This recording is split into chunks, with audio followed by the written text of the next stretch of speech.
back to Midrising, real talk, honest conversations about what midlife actually looks like.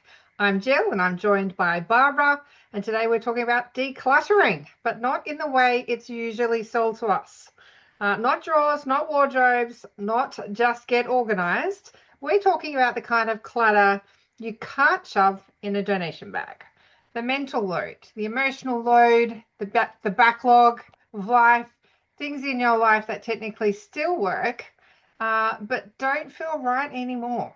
So, because at this stage of life, it's less about clearing space in your house and more about being able to actually see your life clearly again.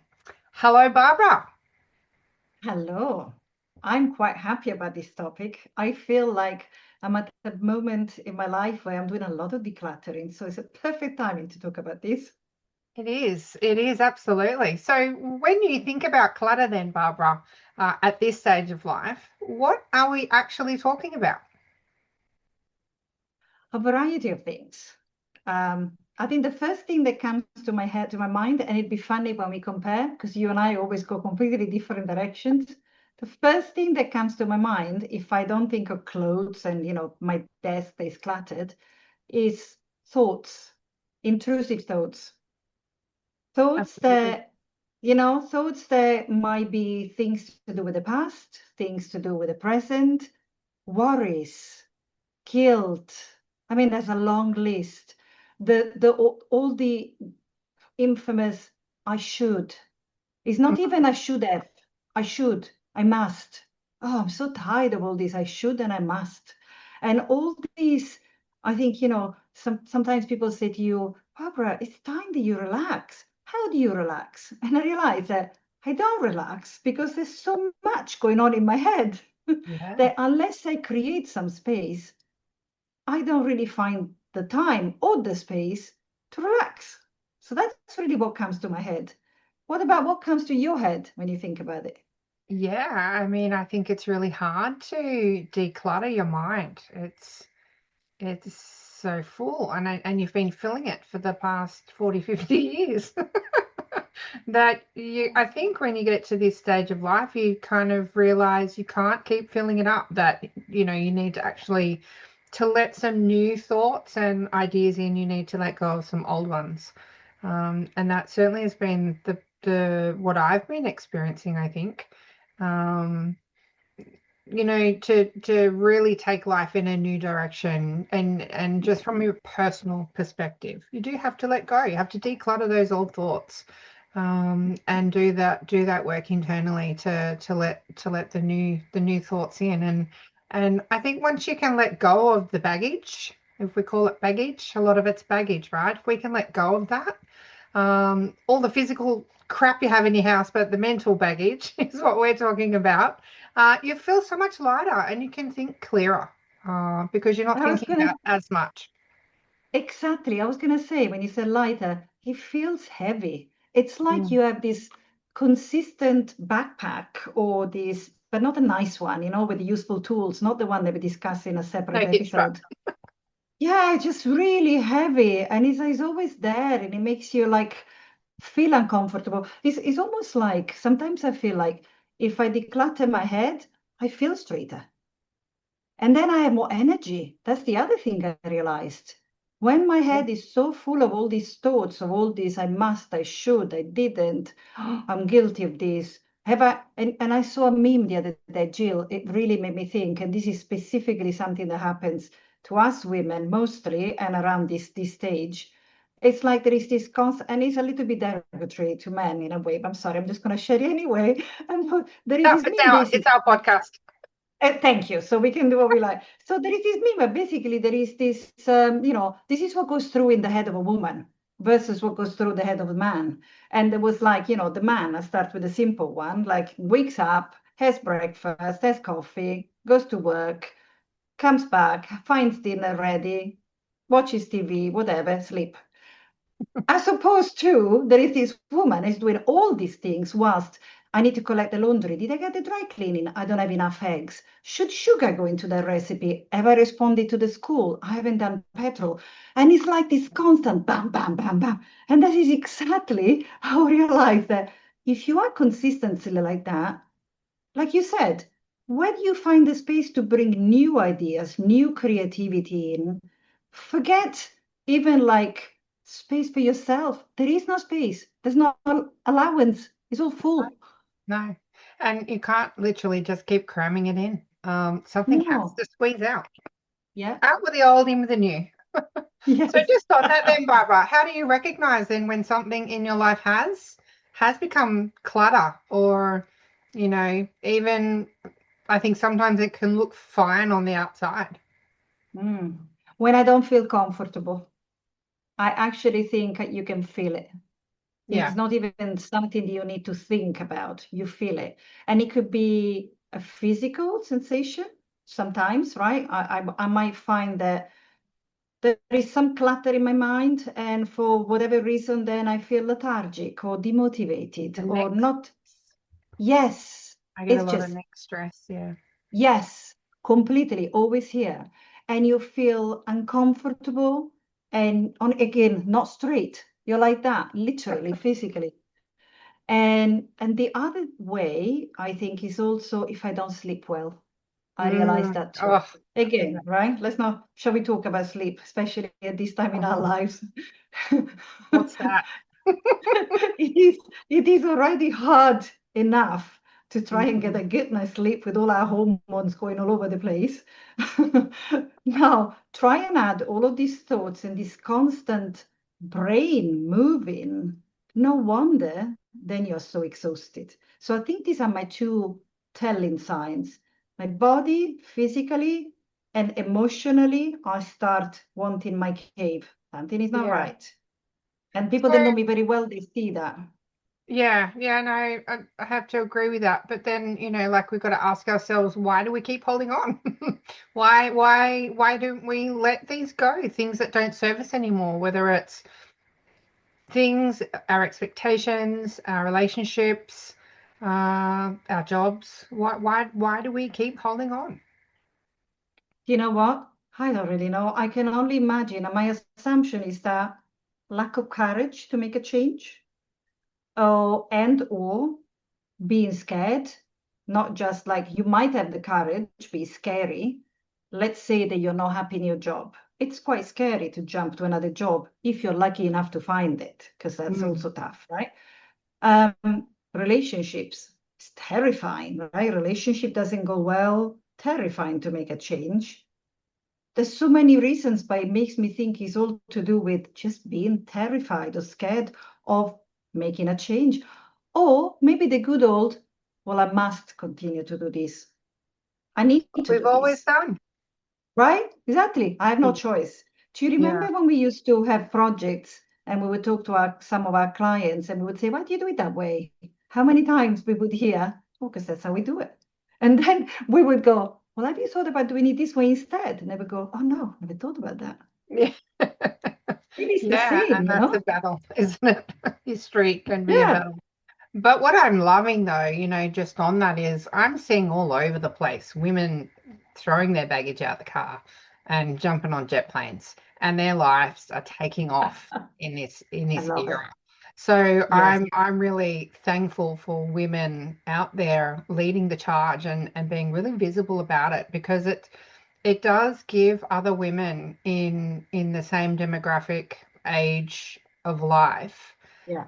hang on, they're doing it. Why can't I do it? And we've Yes. spoken about it before, that the percentages of women-owned entrepreneurial businesses is through the roof and leading, with women in their 40s and 50s across the globe. So I feel like that's a great indicator that some of these women have managed to clear the clutter, and Yes. we've got well, there's a lot we can learn from them. I think it's fantastic, but it is absolutely can be very scary. I agree. And you know, the other thing I've noticed when you look at different generations, right? Not just our demographic, but go to much younger generations. Have you noticed how there's quite a large number of women younger who actually don't take what we used to take? They just go, you know what? No, I'm not doing this. I'm not having this. This does not match my criteria. You know, Yeah. we would have gone, oh, again, I must. Well, this is the only way I'm going to get a job. Of course. no problem. You're not going to get your promotion. You're going to get it when you try again and again. Oh, sorry. Oh, now, I don't know. I'm talking about my experience. Oh, it's the wrong time. You're pregnant. What do you mean it's the wrong time I'm Oh, pregnant? you're Oh, it's the pregnant wrong with a time. You just mother. got back from maternity. Mm. Now I hear many different stories, actually, inspiring stories. Even on that level, I've heard recently one of my friends telling a story and saying, well, actually, I got ginormous promotion when I was pregnant. And I remember comparing it with my experience and going, wow, did I ever tell you, Gilla, we were not working together at the time. I was in a previous company. Did I ever tell you that when I found out that I was pregnant and I was terrified about telling the company because I was going for my promotion? Did I ever tell you that I brought a PowerPoint deck? I mean, I'm not kidding. But If can you see that? Can you I would imagine love that? to see that one day. I don't know where it's gone, but I just Yes, you remember do. being It's in the cloud somewhere in your sense literally, house. there was not even cloud at the time. I remember putting, I don't know, maybe 4 or 5 slides, sitting with HR, and I still remember to this day the face of the HR lady who just was like gobsmacked and going, what do you mean a PowerPoint? And then my PowerPoint slide, I remembered it was all around risk mitigation. I literally went in from the angle of, I'm so sorry that I am pregnant. This is the risk mitigation plan I put in place. And as part of this, I don't know, I'll take this amount of maternity leave. These are the people that are going to, I mean, I had a whole project plan. How sad is that? Yeah, because you just go into protection mode, right? Yes, And I went into women have to do survival. that our entire careers. And I think our parents, our mothers, and to an extent us, have been the yes women of the workforce. And we're Yes, only just starting to see that change over the last 10 to 20 years, where we are becoming less yes, yes women and more stepping into our power and having the confidence that men have always had, yes. and starting to say no and raising our own expectations of what's acceptable, what's not acceptable. The Um, boundary. Do you yeah, know, you have a daughter. I only have boys. You have a daughter. I can already see with your daughter. She just gonna put she puts the she knows boundaries exactly already. what she wants, and I love it. I'm like, she's a I love it too. firecracker, and that's, I think each generation chips away at the old ways are actually being stripped away, and she's hopefully going to be entering a very different workforce, one where she has a far greater opportunity to succeed. But we have gone off topic, and we could talk about Okay, let's go wonderful back. women all day. So let's just get back to clutter. Okay. Let's stay focused. So let's talk about the impact then of clutter in our lives, and what does life really feel like when it's cluttered in this way? How do we relate emotionally to our partners? How are we feeling? Are we doing silly things? What actions are we taking? Okay. I feel like when I am so cluttered with all these thoughts or emotions or feelings, um, or events that I keep replaying in my head, I am less anchored. I'm less stable, less confident in myself. So if I think, you said, how do we relate that? Think about, for example, your relationship or conversation with your partner. I realized I can totally see it. If my mind is clear, if I am very focused, if I'm not worrying about those 27,000 things in the background, oh my God, I can have a really lovely conversation, Jill.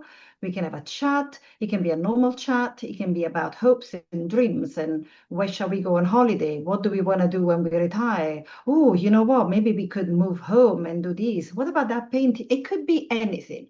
Oh, our kids will go to university. Maybe when they do that, we could do this. And we have real conversation with a There's the start, a dream. middle. Yeah, a start, a middle, and an end, and an enjoyable conversation with an outcome of sorts. As opposed to, and this is what my husband also says to me, what is going on with you? I will not be able to, because I'm so cluttered, even just trying to express myself, I will not be able to communicate what I'm really trying to say. And I Mm. will notice that he's completely lost. And then I will get annoyed and go, why are you looking so lost? What's wrong with you?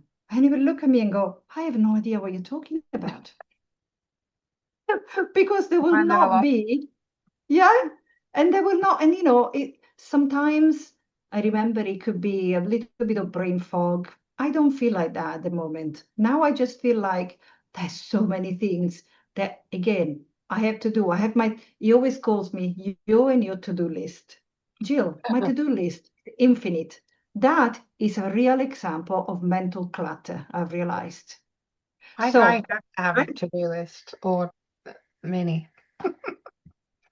see, Yeah. exactly. So then, he will say to me, so which one of your to-do lists is this written on? And I will go, what do you mean? Then I realize I have one written here. I have sticky notes on the desk. I have something in the calendar. I have it on the phone. I have it in the calendar on the phone. I'll have it on the notes in the phone. I'll have it Exactly. on Google Keep with the check boxes. And, when he pointed that out, he said to me this, I don't remember if we discussed this before, but he said to me, B, you really need to focus here. And I said, please help me. How am I going to do this? And he goes, too much crap you keep bringing in. And he was talking about, I think it was Steve Jobs, and he had the three signals. Ever since he told me that, there's a story of how he would just focus on the three most important things for the day that would really make a difference, that would shift things. That's great. That's a And great tip. I like that. And now, you know how I started though? My three signals were about 12. It's like when you and I think, let's think of two questions, 27, because I can pick. You know, So we're never going right? to get through these. Typical example. I'm never going to go down to three. But now I am really making a really strong effort, still clearly failing because well, it's a little bit of a success, medium. I have my three signals and I'll still have 27 things below. Yeah, but think of But that as your backlog, maybe. You're just yes, bringing yes, some items into your current sprint. yes. Yeah. So and I can totally see the difference on the days where I just focus on my three signals and I have them in order of priority. And then how good, I think this is the other part I want to see how you find that. The moment you have something that is clutter in your head, say something on my to-do list, and you do it, oh my God, that enormous sense of liberation and relief and celebration. But because I have so many, I don't give myself a chance to Mm. feel like that. Because even if I finished one, then I go, but there's still 26. So I'm not really helping myself. Do you ever do something like that? Oh yeah, look, my to-do list will never end, and my husband thinks I'm a maniac. He thinks I thrive in chaos, and that's how my spirit lives, to be honest, as a default. But Maybe me I too. do absolutely get decision fatigue to the point where even if someone just came and asked me, like the kids, can you approve this What's for dinner? page for something, I'm just like, no. I've got nothing left. I'm full. Yes. And or I'm empty. Like I think for me, like when I'm really overwhelmed with too much mind clutter, life clutter, I get, yeah, the decision fatigue for me is a big one, a real big one, and I just mentally start to shut down. Do you wonder? So let's think. I think my mom didn't work. When I was born, her and dad made a deal. The deal was dad would work, bring the money home, and she would stay home and take care of me and the house and the cooking and whatever. You know what? When I had a conversation with my mom, she said to me, and I was explaining what I was going through, trying to hold the job, the family, the cooking, the cleaning, the normal life of a woman, and the good old we can have it all. I Mm, remember my mom saying, I don't remember feeling like that. And then she looks at me, she goes, hold on. I didn't have also a job. She said, my job was to take care of the family and the home. And you know what she said to me? I loved it. She said, mm, I don't think I felt anywhere the stress that you feel because you're trying to do both. Do you yeah. ever wonder, Jill, if we were not working, if we were just staying at home, would we feel less cluttered? I have had that opportunity a few times. So, I mean, before my last role, I was a contractor, independent contractor for 18 years. So between my Yeah. babies, I could take as much time off as I wanted. And I did. I took about a year and a half off with each child. And I loved it. I was shopping with mum. We were going to kinder gym. We were at the garden centre. I'm gonna Yeah. say I loved it, and I was relaxed and had a great time. But Yeah. I think you know it's hard to say what's right for one is right for the other. I've actually enjoyed all the stages of being the stay-at-home mum, and then also having the, I call it me time in my career, and being able to go out and Yeah. another like version of me. Um, Yeah. but yeah, we all have too much on. We all think we can do it all, but something always gives, right? So if I started work at 6 a.m. this morning. It's now Oh my 6:30 God. p.m. and the family are going to be having a barbecue, and we got a new darts board, so we're having a family night tonight. So they're all waiting I love there it. while I'm like, well, I'm going to do the podcast. Commitments. I love it. It's my fault. Oops. Um, and to be honest, I'm sitting here in my gym gear. I put my gym gear on this morning to go after my Oh, 6 a.m. meeting. perfect. I never went because everything just Oh, starts rolling in. So I've yeah. had the weight of the mental clutter of you're meant to be going to the gym today because you're sitting in your gym gear and not going. Yes. So that's been hanging in my head all day. So like so much comes into our head that it really is difficult to get out. But I think, if we start to try and reframe maybe the decluttering and what that looks like for us. So, it's really not about just throwing everything out. No. It's not about starting over. I think it's more to your point of your lists is how do we edit? Yeah. And I think you touched on it really beautifully before, with the focus on the three things. And I think that is a fantastic tip.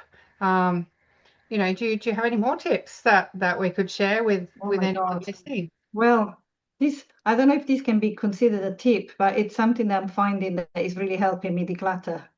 Um, this is about, when I said to you when I feel uncomfortable, Hmm. I'm realizing that this time in my life, strongly, more strongly than ever before, relationships, friends. I'm finding this with friends quite a lot. Hmm. And I'm sure it's normal. Yeah. You change, right? I've grown in a certain way, and some people were my friends, and they still are my friends. We might have grown the same way, we might have grown completely different way. But one of the measurements that I'm really starting to focus on now is that, and I remember discussing this with a couple of really, really good girlfriends. Do I feel good when I spend time or when I talk to this Great person? question. Right? And I think Yeah. I never really went down to the bottom of exactly that. Do I feel good? I think Mm. I've always stuck, I left it as, I don't know, he or she is my friend. We've been friends for a long time. Of course we are friends. Of course I don't know, we do things together. But Yeah. it was only when I started thinking, you know what? And I think I started realizing that because there have been some situations where I started feeling uncomfortable. Yeah. Uncomfortable when the person contacts you, uncomfortable when the person doesn't contact you. You can't win. No. Uncomfortable when you think, right? Oh, do you want to meet for dinner? And rather than going, oh my God, yes, what time are we meeting? Without even asking which day, which Yeah. restaurant, doesn't matter. We're I on. want to meet you. I realize that it's, again, the weight, Jill, Mm. the weight of I don't know if I want to meet you, but Yeah. not because I'm miserable and I'm not motivated to go out. I actually don't know if I want to meet you. Yeah. You know what I mean? And the Yeah. conversation that we have together, I might leave that conversation still feeling uncomfortable. So I started realizing that sometimes decluttering also means keep the people in your life that make sense to keep in your life, that you're still aligned with. It's not that you are a bad person if things are not as they were anymore. You might have No. gone two completely different directions. The other person most likely might be feeling the same. It's just you don't have the courage to talk about it. Yeah, and I think, like as we evolve and as we grow, it is all about editing our life into where it is Yes. today. And that's a rule that I have with my daughter when we go shopping, actually. I say, do you love it? And if the answer is not yes, we don't buy it. And that's something Yes. new that I've Oh, I like implemented, that. because so often we get home on a whim with all these clothes and be like, yeah, actually, I don't love it. It's like, I think if you ask your question there and then, do you love it? Or does this bring you joy? Regardless of what it is, Yes. your job, your partner, your Yes. friends, your Yeah. new coat. Does it bring you Yeah. joy A and do you love plant. it? If you can yes Yeah. though, then you're probably on the right track to keep those in your life, and keep questioning Yes. it, because you love the coat today, but you might not love it in 5 years because it was, you know, you've changed your color scheme. Who knows? Yes. Who I knows? completely agree. Yeah. And look, this really is why I've actually written a book called Sort Your Life Out. It's really not about getting rid of everything. And there's lots of good, really good practical tips inside that. If you're not really sure where to start, you just need a little bit of guidance. It's just to really help you get to the point where you can see clearly again and feel that lightness that you were touching on, Barbara, because it really does. Yes. It does help. We're about to I renovate need our a floor book. and get a skip bin in, and I can't wait. We are going to be ruthless because we've got to empty the entire kitchen, 2 lounge rooms, and dining room. The whole lot has to be emptied to get the floors up and new ones in. Skip bin's Oh, coming, and I am just filled with joy of filling that damn thing up, getting rid of all that crap. it's so true. Things just pile in, pile up, and when you need to really be paused, you need to pause and make constructive decisions. Anyway, Barbara, we are out of time, so Oh my uh, God, already. yes, the time has come. So so much. I think that is the shift. It's not about having less; it's about having clarity. Because when everything feels a bit too much, it usually not because life's broken, it's because that's just too much sitting on top of it. So Yes, I thank agree. you for joining me today, Barbara. You can find us on all the socials and all the platforms, and we will see you again soon. Bye bye.